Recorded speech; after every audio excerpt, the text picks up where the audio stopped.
2020 Kia Sedona LX here. Doing a quick review. Gotta return this ASAP. Really nice van. So much room in here. Got the four-way split back seats. Oh yeah.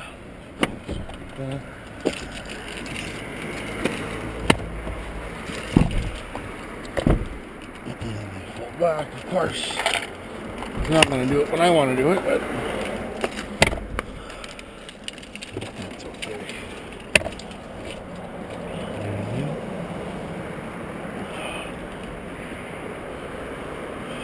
Power gate, power side gates, power tail.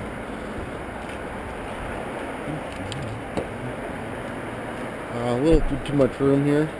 Didn't really like the way that the seats. I assumed they were going to fold down, but they don't. Kind of just slide forward. Stuff in here, of course. Kind of a new design. You can slip up back like that. And then, of course, stuff already falling into everything.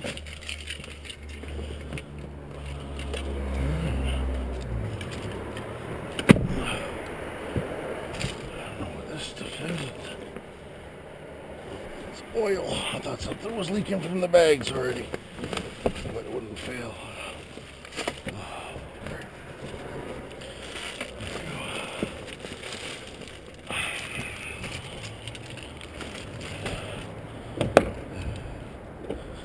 This is my start of the day already. Downtown Toronto. It's really fast.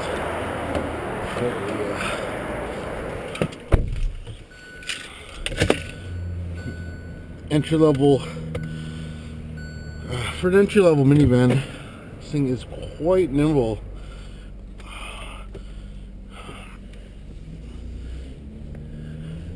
Heated seats, heated steering wheel. I don't know. I'm not sure if that's just a North American thing now, but it seems every brand new vehicle comes with that as a standard option. This is not the definitely not the top of the line Sedona. Especially with no GPS, navigation. Besides that, it drives absolutely amazing for a minivan. It does not feel as big as it is. It's not as clunky as the last two vans I drove, but I mean, everything's fairly standard in this vehicle. There are a couple of weird quirks with it. As for where the gas gauge release down here, very odd. Normally they're on the back of the seat. Took a second to look for that one. Instrument cluster lighting adjustment on the side here. It's different, as it's just an up and down button instead of a switch. One thing I really did like though is the volume control and the mode selection buttons, which are, as you can see, is playing tricks there. Allows you to very quickly select your menu selection on your nav screen or your dash screen. Yeah, the rest of the buttons are one single click toggles. What I did really like about this too is the cruise control. It's not like the domestic cruise controls where one there's an on button and an off button. So this would be a cruise on, this would be cruise off, let's call it, where you just press it and the cruise turns on. You press the cruise turns off. How simple is that? Something standard, I'm assuming the domestic vehicles, even some of the higher end ones, didn't think of. Yeah, besides that, the gas mileage on this is not too bad. Looks like my trip info crashed on me. Of course it did. There is, oh yeah, So there's a trip info, and then it starts your daily drive info, which was at 276 kilometers yesterday for a just over a half tank. As you can see there, looks like almost we're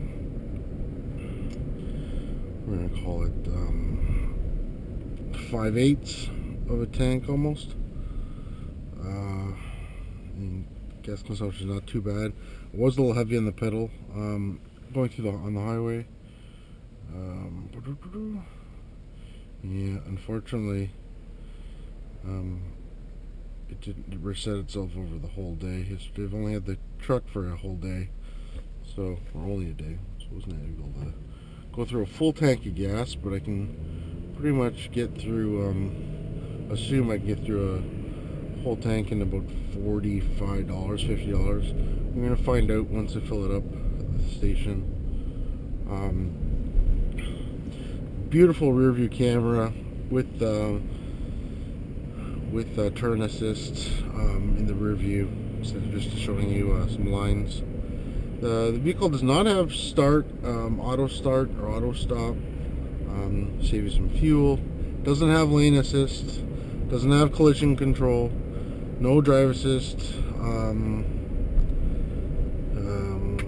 Yeah, I guess this is the base with the standard upgrades, which is I guess not, which is standard for base now. I'm thinking. Besides that, the stereo's okay. I'm not really that proud of it. But getting out of a Bose, the last two vehicles are Bose, it's kind of hard to put those up against anything, right? Yeah, I'm just getting out into the road here, on the main road. Decided to snow last night, so I'll be able to test out the traction control. As for handling, I'm not going to be doing a handling test. It is a minivan, so if you're looking for a sporty vehicle to do handling, for me to do handling exercises on, this is definitely not the vehicle. There's not that much roll, less than I expected, but I'm just assuming that it's because the suspension is a little tighter. Again, there's only 16,500 K on this. It's pretty new.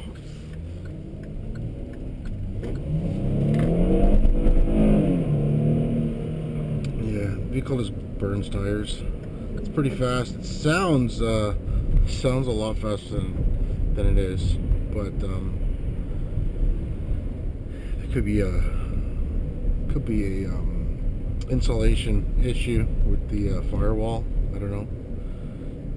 Cabin isn't that noisy, as you expect with most big minivans like this. Again, drivability is probably a 7 for minivans, I would say.